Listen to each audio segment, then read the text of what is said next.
Today it took two guys to go from this into this. And then ultimately, at the end of the day, we got to this. So let's show you how we did it. So starting this morning, we had to take everything down from the stairs that I'm walking up right now, from the joist going across the top, from the railing that Alfred took apart, and everything underneath it goes. So I'll start here by rolling back whatever this stuff's called. I'm not too sure what it's called, but we're gonna roll with it anyway, no pun intended, wink wink. It was super easy to rip this stuff off, just some staples and nothing too crazy. So from there we got Alfred ripping through the joist with the circular saw. He's going to get half of it on his side and I'll get the other half on my side. Now if you notice, as I get to the top here, my blade is going to bind up right about now.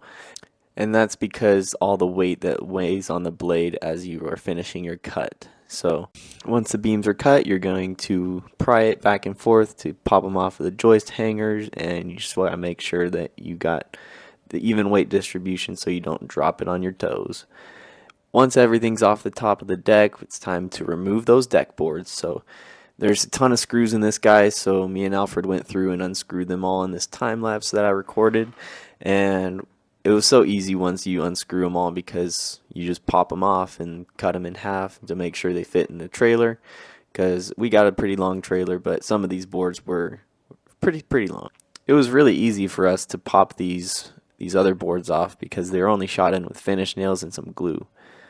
Overall, this deck didn't cause too many problems for us taking it apart because me and Alfred know what we're doing for the most part, and we tend to play it off sometimes even if we don't. But that's just part of working construction, is you just act like you know what you're doing and you figure out as you go.